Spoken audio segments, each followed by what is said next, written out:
I remember when I was a kid and I used to hear people share their testimonies, and I'd always hear these stories of people who live these crazy lives and who went out and made all these mistakes and have all these horrible regrets, and God saved them from this radical way. And I used to think about my testimony and be like, I don't really have that. And it reminds me of the story of the prodigal son, where you got the youngest son. He takes his dad's money and he goes off and he blows it all in crazy, wild living. And it's this amazing story of him coming home and God's amazing grace towards him.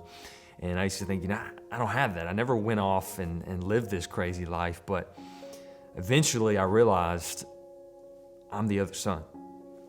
I'm the older son, the one who apparently thought he did everything right, but really didn't have a relationship with the Father.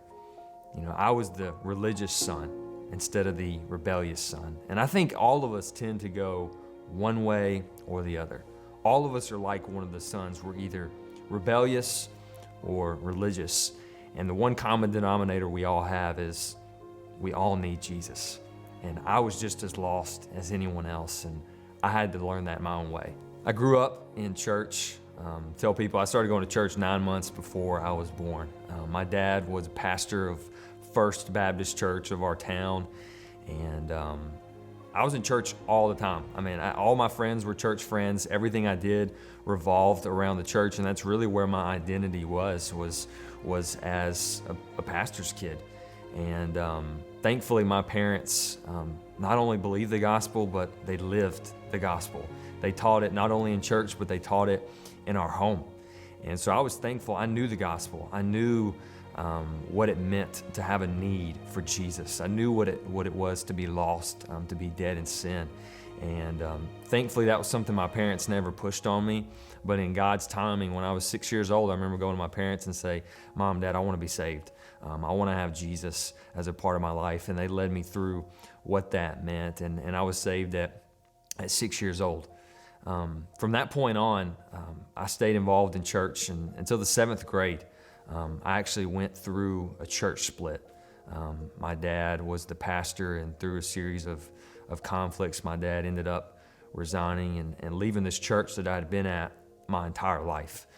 Really the only church, the only Christians I'd really ever known. And that was kind of a major turning point for me, where I had to kind of really find my identity. That I was no longer this pastor's kid. I was no longer the person that everybody in town knew. Oh, your dad's the pastor of First Baptist Church. I had to kind of rediscover my faith.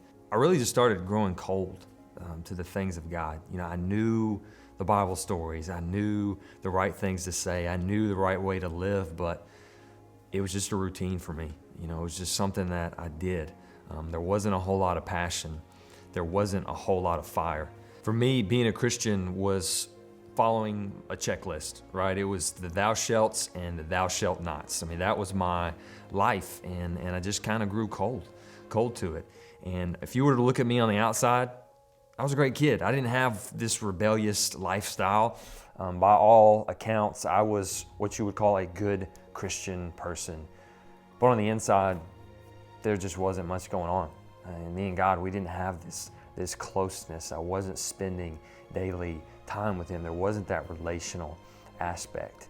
And that took a toll.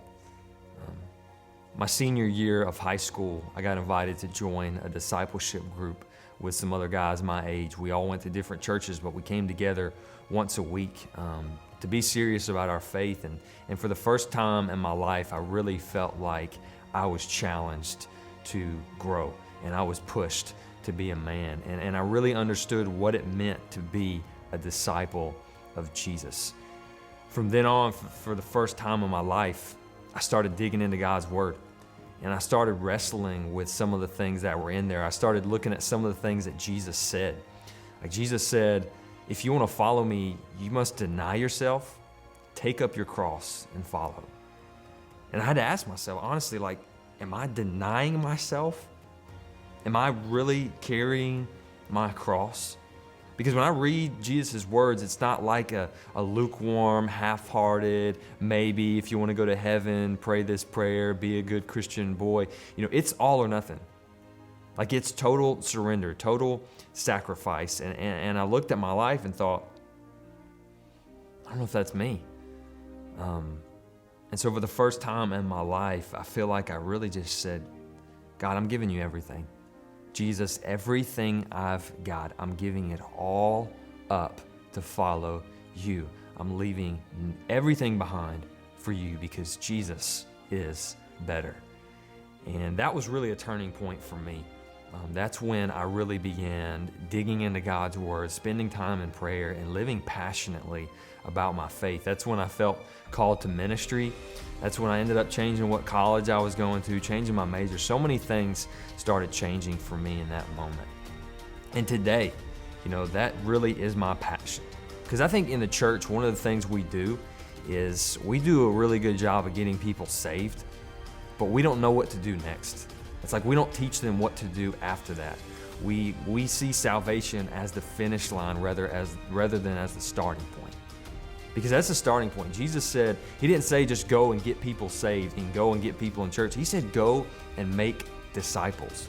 And that really has become the passion of my life, to go to invest my life in people and to see disciples made. I really feel like that's the mission of the church and the mission of every believer. If Jesus were around today, think about it, he only had 12 followers. One of those followers denied he ever knew him. Another of those followers betrayed him. 9 others ran away when he needed them most. If Jesus were your pastor today, he would have been fired a long time ago. But that was his strategy. He wasn't about big crowds. He wasn't about big numbers and tons of people. He was about investing his life in a small group of men for the sake of the kingdom. And what he did is what got all of us here today. And that's what I want my life to be about. I want to invest in people, to make disciples, and to see those disciples make disciples, and for that to spread and join the movement that is following Christ.